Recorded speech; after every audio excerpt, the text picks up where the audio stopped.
Pakistani army की red पड़ चुकी थी और लेखा घर से गायब थी। राहुल ने टेंशन से आयशा की तरफ देखकर कहा, लेखा घर पर नहीं है तो वो कहां गई होगी? उसे तो इस नए शहर के बारे में कुछ पता भी नहीं है। मुझे उसे ढूंढना होगा। इतना बोलकर राहुल बाहर की तरफ जाने लगा। आयशा ने उससे पूछा, अरे एक मिनट रुको, बाहर कहां जा रहे हो तुम? राहुल ने कहा, लेखा को ढूंढने। और अचानक से राहुल ने वहां से दौड़ लगा दी। उसे लेखा की फिक्र हो रही थी, लेकिन आयशा को राहुल की फिक्र थी, इसलिए वो भी उसके पीछे भागी। आयशा को भी समझ में नहीं आ रहा था कि लेखा कहां गई होगी। राहुल के पीछे भागते हुए वो सोच रही थी कि इस अनजान शहर में हम कहां ढूंढेंगे उसे। ढूंढने का यह सिलसिला दोनों तरफ चल रहा था। अलौकिक शक्ति वाले लोग अब अपनी शक्तियों को नहीं बल्कि अपने अपने लोगों को ढूंढ रहे थे। कोई प्यार के लिए उन्हें ढूंढ रहा था तो कोई अपना सामान वापस देने के लिए। मास्टर अपने अजंता के घर पर कुर्सी में बैठा हुआ बोल रहा था, थोड़ा सा राइट, बस हल्का सा लेफ्ट में, हाँ इसी रास्ते चलते जाओ। मास्टर के उस घर से हजारों किलोमीटर दूर भारत के ही एक दूसरे शहर में मास्टर के चूहे पहुंच चुके थे, जिन्हें राइट लेफ्ट बोलकर मास्टर इंस्ट्रक्शंस दे रहा था। अपनी जादुई शक्ति के जरिए मास्टर उन चूहों से बात कर रहा था। वो चूहे उसकी बात सुनकर वैसा ही कर रहे थे जैसा उन्हें करने को बोल रहा था मास्टर।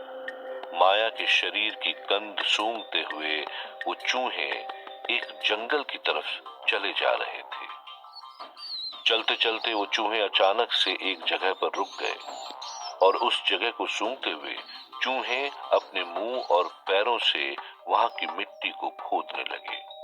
घर में बैठा हुआ मास्टर आंख बंद करके ये सारा नजारा देख रहा था।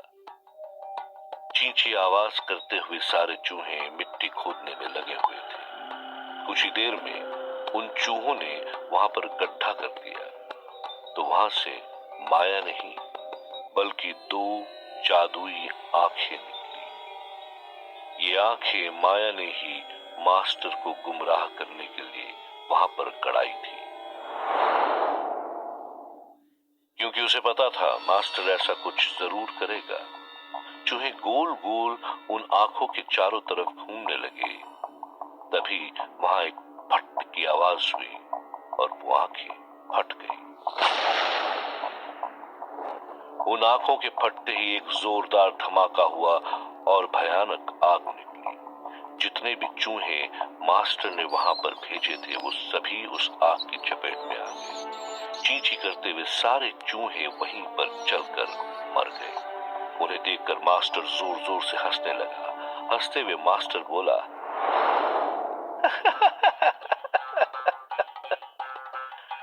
मेरी बेस्ट स्टूडेंट हो तुम माया। अपने गुरु की दी हुई शिक्षा का अच्छा इस्तेमाल कर रही हो। अपने गुरु को किस तरह से धोखा देना है, कैसे उसे गुमराह करना है, वो सब तुम्हें अच्छी तरह से आने लगा है। अपनी ऐसी शातिर स्टूडेंट से मिलने के लिए अब गुरु को तुम्हारे पास आना ही होगा।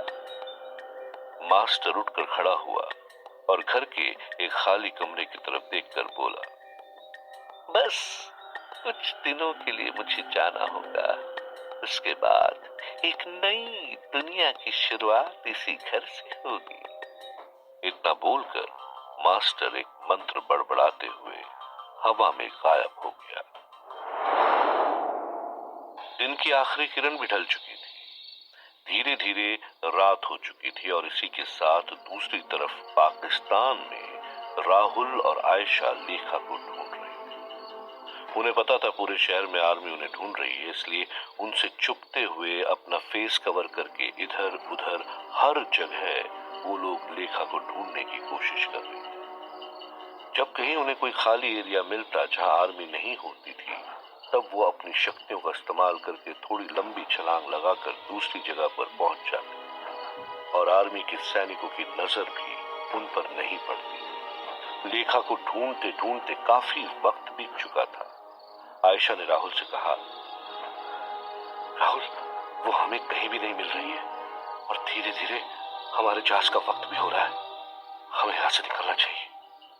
राहुल ने आयशा की तरफ देखकर गुस्से से कहा, तुम पागल हो गई हो क्या? क्या कहना चाहती हो? हम उसे यहां ऐसे छोड़कर निकल जाए? हमें तो पता भी नहीं वो जाने कहां और किस मुसीबत में होगी। आयशा ने कहा, मेरा मतलब ये नहीं था, हम उसे ढूंढ तो रहे हैं लेकिन वो मिल भी तो नहीं रही। हम लोगों का भी यहाँ से निकलना जरूरी है। तुम देख नहीं रहे शहर में आर्मी चारों तरफ तैनात होकर हमें ढूंढ रही है। राहुल ने कहा, चाहे जो भी हो जाए, लेखा को लिए बिना मैं यहाँ से नहीं जाऊंगा। आयशा ने कहा, राहुल, आखिर ऐसा क्या जादू कर दिया है उस लड़की ने तुम पर? तुमने मुझे ढूंढने की तो इतनी कोशिश कभी नहीं की, तो फिर आज उस लड़की के लिए इतनी फिक्र क्यों? वो हमारे प्यार के बीच कहां से आ गई? मैं तुम्हारे साथ एक सिंपल लाइफ बिताना चाहती हूँ, लेकिन पिछले कुछ दिनों से मैं देख रही हूँ कि तुम उसकी कुछ ज्यादा ही फिक्र कर रहे हो। राहुल ने कहा, आयशा, ये तुम बोल क्या रही हो?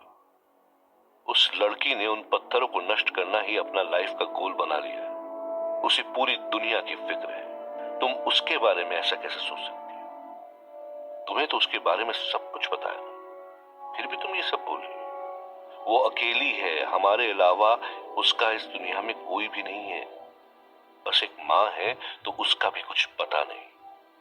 हम उसे ऐसे छोड़कर नहीं जा सकते। लेखा के लिए इतनी सब बातें बोलने के बावजूद राहुल आयशा से एक बात नहीं बोल पाया कि उसका दिल अब लेखा के लिए धड़कने लगा है। इसलिए ह्यूमैनिटी की आड़ लेते हुए राहुल ने लेखा की साइड ली। राहुल कई दिनों से लेखा से उसके दिल की बात बोलना चाहता था, लेकिन आयशा के बारे में सोचकर वो उससे ये नहीं बोल पा रहा था। आयशा ने गहरी सांस लेकर राहुल से कहा, ठीक है, रुको, अभी उसका पता लगाते हैं। आयशा ने अपनी आंखें बंद कर ली। अरुणाचल की पहाड़ियों में एक गुफा के अंदर कुछ लोग बैठे हुए थे। उनमें से एक आदमी बोल रहा था, ये 4 घर मेरे हाथी की चाल, संभालो अब अपने राजा को। वो लोग अपने दिमाग के जरिए चेस खेल रहे थे। उन्हें ना ही खाने की जरूरत थी, ना ही पानी की। वो लोग कोई भी काम नहीं करते थे, बस दिन भर बैठकर बातें करते या फिर वहां की वादियों में घूमने निकल जाते। रात में चेस खेलकर वो लोग अपना टाइम पास करते रहते थे। उस जगह पर सिर्फ जानवर ही उनके दोस्त थे और उन्हें दुनिया से कोई भी मतलब नहीं था। तभी चेस खेलते हुए एक आदमी अपनी चाल चलते चलते रुक गया। उसने अपनी आंखें बंद की और कहा, हाँ आयशा, बोलो, क्या हुआ? ये माइंड चेस खेलने वाले आयशा के वही साथी थे जिन्हें आयशा अपने साथ उस लैब से बाहर निकाल कर लाई थी। आयशा ने अपने दिमाग से मशीन मैन से कांटेक्ट किया था। आयशा ने मन ही मन उस आदमी से कहा, मेरे पति के साथ एक लड़की थी लेखा, शायद तुमने उसे उस वक्त भी देखा होगा जब मेरे लिए राहुल को ढूंढा था। मशीन मैन ने कहा, रुक जाओ। कुछ देर चुप रहने के बाद मशीन मैन ने आयशा से कहा, तुम लोग जहां जा रहे हो अब तुम्हें वहां से निकल जाना चाहिए। वो लड़की अब तुम लोगों को नहीं मिल सकती। आयशा ने जाकर राहुल का हाथ पकड़ा। उसे भी उस आदमी की आवाज सुनाई दी जिसे आयशा ने कांटेक्ट किया था। आयशा ने कहा, क्यों नहीं मिल सकती वो हमें? मशीन मैन ने कहा, अब वो इस दुनिया में नहीं रही। तुम्हारे दुश्मनों ने उसे ढूंढ लिया था और उन्होंने ही उसे मार डाला। ये सुनते ही राहुल को एक झटका लगा। उसका दिल जैसे कई टुकड़ों में बट गया था। वो घुटनों के बल जमीन पर बैठ गया। उसकी आंखों से आंसू निकल रहे थे। आयशा ने कहा, ठीक है, मैं तुमसे बाद में बात करती हूँ। उसने मशीन मैन से अपना कांटेक्ट तोड़ दिया और वो भी राहुल के पास बैठ गई। आयशा ने राहुल का हाथ पकड़कर कहा, राहुल, अब हम कुछ नहीं कर सकते। मैं जानती हूं तुम्हें लेखा की फिक्र थी, लेकिन अभी तुमने खुद सुना मेरे उस साथी ने क्या कहा। इसलिए अब हमें यहां से निकल निकल जाना चाहिए। आयशा ने